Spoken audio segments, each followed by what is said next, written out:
Je désire avoir un enfant. Comment puis-je connaître mes jours les plus fertiles? Au début de mon cycle, dès le premier jour des saignements commence une phase infertile. Dans une de mes deux ovaires, un ovule commence à mûrir, entouré du follicule, sa bulle protectrice. Il faut 6 jours à l'ovule pour arriver à maturation, ce sera l'ovulation. Les spermatos ne peuvent pas entrer car le col de mon utérus est fermé. Ils restent dans le vagin et meurent après 1 à 3 heures à cause de l'acidité vaginale. Cette infertilité est variable selon les femmes, elle dure entre 5 et 10 jours.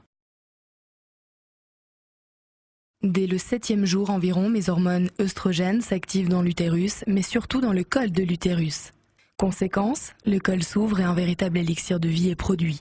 Dès ce moment, je suis fertile pour une durée de 7 à 11 jours. Je le remarque par l'écoulement des pertes, qui ne sont rien d'autre que l'élixir de vie. Son rôle est d'accueillir et de dynamiser la vie des spermatozoïdes, de trier les plus vigoureux et de leur permettre le voyage vers les trompes pour féconder l'ovule. Les spermatos peuvent se nicher jusqu'à 6 jours dans les cavités du col de mon utérus. Durant ces 6 jours, ils montent au compte-gouttes pour chercher mon ovule. Les spermatos qui passeront juste à temps le trouveront. À gauche ou à droite? Nul ne sait de quel côté l'ovulation a lieu. J'ovule lorsque l'élixir de vie atteint sa meilleure qualité. Les spermatos avancent toujours et le grand rendez-vous est pour cette fois-ci. Le follicule éclate. Cette bulle protectrice se métamorphose en corps jaune et fait augmenter la température de mon corps. Ça y est, mon ovule ferme tout accès car un spermato a réussi à le féconder. C'est la joie complète car il va vivre. XY donne un garçon et XX une fille. Mon ovule fécondé va s'installer dans l'utérus, une auberge tout confort. Devenu embryon, il m'envoie une hormone HCG, qui est comme un soleil d'amour.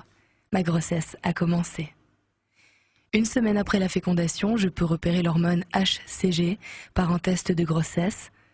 Par ma propre observation, je l'apprends en voyant que la hausse de la température continue et par l'absence des règles. Avec mes 12 semaines de vie, mon bébé entend déjà ma voix et celle de son papa.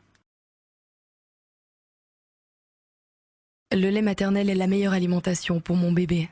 Pendant les 3 premiers mois, si je l'allaite totalement, je n'ai pas d'ovulation.